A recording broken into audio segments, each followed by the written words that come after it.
Ayan o, Diyos ko, may mga puting buhok na, mga sumpa. Andiyan na silang lahat. Hindi ako hair dresser. Tapos meron siyang 8 herbal extracts and spices. Wala akong protection kit. Ano siya eh, parang diesel. Charot.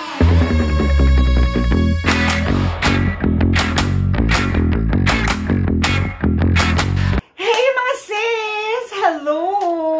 Alam nyo, ginawa ko tong YouTube channel na to parang 9 years ago na, pero 8 years ata ako walang upload. And may 22 subscribers tayo, so dun sa 22 subscribers na yon, ang tibay natin mga besh. Maraming salamat sa hindi unsubscribe. Gagawa tayo ng video today because lockdown na naman. Hindi tayo makalabas, yung mga hair natin ngarag na. So like, ayan, tingnan nyo.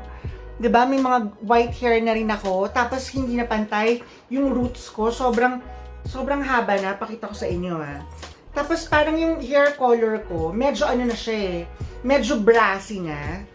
Ayan 'di ba? Tapos ang layo-layo na talaga nung color dito from ayan Diyos ko, may mga puting buhok na, mga sumpa. Andiyan na silang lahat. Magta-try tayo mag-sailing sikap and mag-color ng hair. Hindi ako hair dresser, hindi ako professional na gumagawa ng hair, pero yun nga. So yun yung challenge natin today. Paano ba tayo magko-color ng mga sarili nating hair na DIY, do it yourself? So tayo-tayo lang. Ang in-expect, actually hindi mo ako nag-expect ng bonggang-bongga talaga na amazing result, alam niyo yun. Pero ang gusto ko lang talaga, mga sis, sana pumantay. I really want to go parang one shade, actually hindi naman one shade, siguro malalang darker. Kasi diba, ayoko lang ng talagang sobrang ang lalala, nakitang-kita mo talaga yung ayan diba? Tapos may mga white hair na, ganyan. So, ang hirap. Tapos tingnan nyo naman, yung dulo din ng hair ko, parang ayan na, haggard na. I will really apply hair color sa hair ko. Hopefully, if this work, diba, ma-inspire din kayo to do your own hair habang lockdown, habang ayaw pa natin lumabas. Ang binili ko sa Shopee is this one. It's called Herbatint. Ito kasi, permanent hair color gel, and then it 100% covers your gray hair. Tapos meron siyang 8 herbal extracts and spices. Herbals and spices. With 8 herbal extracts, okay? So, nakalagay, it's dermatologically tested for sensitive skin, natural and healthy shine, vibrant, chorba, marami pa siyang mga claims, okay? Pero yun nga, parang no alcohol, no paraben, no fragrance. And nakalagay sa likod yung mga, parang, ito nga, yung mga parang herbs na may aloe vera, may mga iba't iba pa, okay? Hindi ko na i-detail kung ano-ano yung mga yan. Ang pinili ko is 5C kasi parang may nabasa ako na parang pag C daw, napapatay na yung parang brassy hair color. Nabili ko to sa Shopee for, I think, $899. Ito siya. Again, it's called 5C. Pag-open natin ang box, merong ganitong another box na merong instruction manual. And then, andito yung gloves. Okay, magbasa tayo ng konting-konting information. Before you start, you have to prepare your tools. Brush or protection cape. Wala akong protection cape. Pero, itong gamit kong t-shirt na to is my oldest shirt na alam ko pag nag-stain to okay lang kasi nga sobrang luma na. And a plastic or glass bowl. No metal. Okay? So, meron tayong nabili ulit na ganito. Plastic bowl. And yung applicator and syempre brush, comb, diba yan? Number 2, do not shampoo your hair at least 24 hours before coloring. When you apply the color, your hair must be dry. 1:1 daw. So ibig sabihin, kung half nito yung ginamit mo, half din dapat. So kung whole bottle, o di, ito doon na natin parehas na, diba? Para equal parts, equal amount. Pag uncolored yung hair mo, you should start from the roots to the ends. Allow to process for 40 minutes. Second case naman is application on previously colored hair. Apply the mixture to the root regrowth area and leave to develop for 30 minutes. Then apply the remainder of the mixture to the rest of the hair and wait for 10 minutes. So, 30 minutes dito, and then, 10 minutes sa remainder ng hair. Basta 40 minutes daw dapat lahat. Dito, ayan, may ganito naman pala, din sa loob. Yung isa is the shampoo, and then the isa is yung treatment niya, which we will leave for 5 minutes. Pero alam niyo mga sis, parang feeling ko, kailangan ata mas matagal pa yung dito eh. Kasi, di ba, parang gusto ko siyang pumantay. And since darker na to, tapos lighter to, baka hindi masyadong kumapit. But anyway, sige, pag-isipan natin later. Okay, there. Ayan, so parang medyo ano nga siya, parang copper. Parang, ano siya, parang diesel. Charot. So, inubos ko yung isang ano kanina. And then this one. So, i-mix natin siya. So, there. Ayun yung consistency niya. O, gel. Let's just dive in and do this. Okay? So, there. Pa tayo. And then, let's apply. Okay. Wala siyang parang harsh na scent.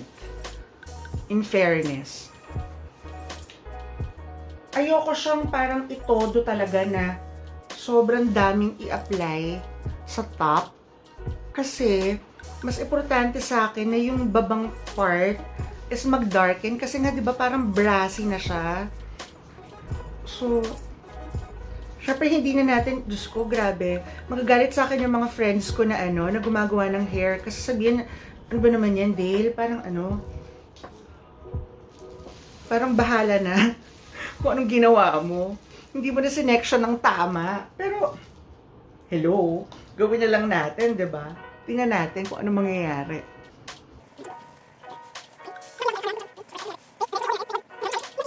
So, ayan o, mga sis, kita nyo naman, di ba? Ang layo ng color, medyo brassy na talaga siya compared dun sa, dito sa sa taas.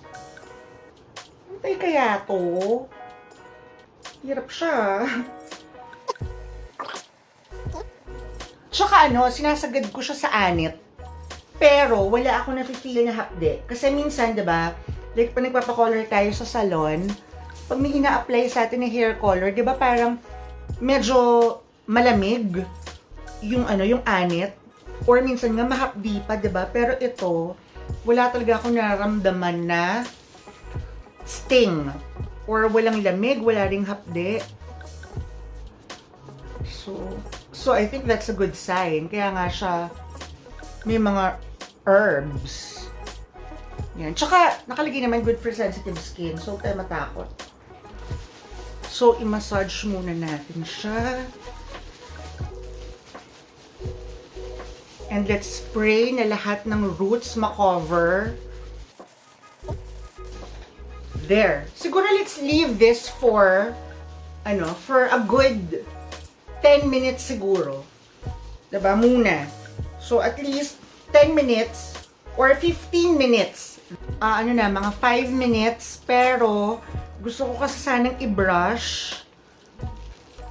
I-brush natin yung hair para lang, diba, kumalat naman ng onti yung or just to make sure na lahat ng roots mo meron talagang color. Okay? So, pag feeling mo na brush mo na talaga siya ng bongga, I'm gonna leave it for 15 minutes. Ayan, I'm back, mga besh, mga sis. Naglagay lang ako ng tissue dito since wala tayong cape dahil nga do it yourself, 'di ba? Bilis-bilisan. Yan, so ikabit ulit natin. So, it's been 15 minutes.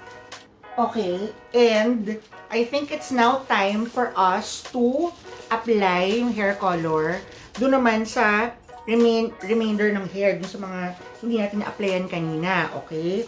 Pero, ang nakalagay talaga sa instructions is that parang 30 minutes sa taas, and then 10 minutes lang sa baba. Pero since I'm doing this at my own risk, dahil nga parang feeling ko gusto ko talagang mag-darken talaga tong brassy na color na to. 'Di ba? So, parang ang gagawin natin is 15 minutes dito sa taas, and then 25 minutes sa baba. Basta, nakalagay naman dun sa sa instructions is that kailangan ang total processing time niya is 40 minutes. So, good luck to me. I hope ma-achieve natin ang dapat ma-achieve. Dahil kung hindi, oh my God. Diyos ko, good luck.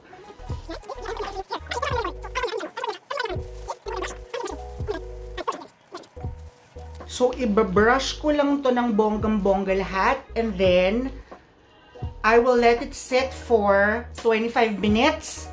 And then, I'll be back. Sobrang wala talaga siyang sting, walang malamig, walang hapdi sa anit.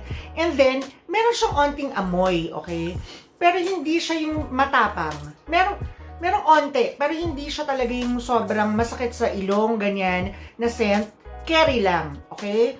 And parang na-notice ko, ayan, so makikita naman natin na, ano siya, parang yung color niya, yung 5C, upon application, parang may pagka-greenish, yellowish na brown, parang ganun. So tama, ash nga, diba? And then, so observe natin yung ends. Ayan, makikita nyo naman, parang dark na siya. Eh, yun nga talaga yung gusto ko ma-achieve, diba? Parang gusto kong patayin na yung parang brassy, orangey hair color kanina, okay? So, after 40 minutes, diba, ng lahat ng total processing time, I will take a shower, and then I will get back to you. So, after ko mag-shower, i-blow dry ko lang yung hair ko, pero air dry lang. Hindi talaga siya, I won't style it, para makita natin kung malambot ba, okay ba, diba, ano bang eksena, pero gagamitin ko yung kasama niyang ito, shampoo and the treatment. So, after mong i-shampoo daw, magki-treatment ka and then leave this on for 5 minutes and then rinse, okay? So, hopefully, pantay yung color and sana nga nag-darken and pumantay yung color ko, okay? So, see you later! Winash ko na yung hair ko nung kasamang shampoo and conditioner and parang treatment. Yung shampoo, sobrang phenomenal. As in, sobrang it lathers so well. And then, when I apply the conditioner, parang lumambot na siya. Ito ang final result. Oh, wow! Oh my gosh! So, can you see?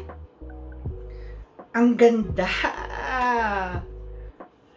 Sobrang ano siya, ito naman talaga yung goal ko, diba, mga sis, kanina. Para siyang, it's not really that black, pero parang brownish. May shade pa rin siya na pagka-brown. So, diba, mas gusto ko tong shade na to because parang hindi makikita talaga yung mga bakas ng nakaraan na dry, mga dulo, ganyan, yung mga kinulayan, diba? So, parang it looks more healthy. It looks healthier. And what I like about this is that, wow, sobrang shiny. Grabe. Saan yung brush natin? Sobrang shiny ng hair. There. And sobrang soft. Ayan, oh. Grabe. So, wow. Okay, so overall, sobrang impressed ako sa Herbatint. I'm so super happy. Hindi ko inakala na kaya ko palang mag-hair color ng sarili kong hair. But with Herbatint, oh my God, I finally achieved it. Sobra. Ito yung talagang bet kong shade ng hair na parang dark siya, but it's not super black. Parang medyo may pagka-brownish pa rin siya and it's so bouncy and shiny. Actually, wavy talaga yung hair ko. Pero I prefer kasi na medyo mas ano pa siya, sleek na straight. Parang kang Brazilian, pero merong ano pa rin, may body pa rin. So, I bought this. It's called the Tymo Ring Hair Straightener. Yan. So, if you want to view that video, i-link ko sa taas. Yung link ng video na yan, the part 2. So, mga sis, thank you very much for watching. If you want me to make more videos like this, kung natuwa kayo, and gusto nyo pa akong gumawa ng mga videos about DIY, about mga ganyan, hair care, hair tools, anything related to beauty, please like, share, comment, and subscribe. And I'll see you dun sa part 2. Alright? So, thank you mga sis! Bye! Mwah!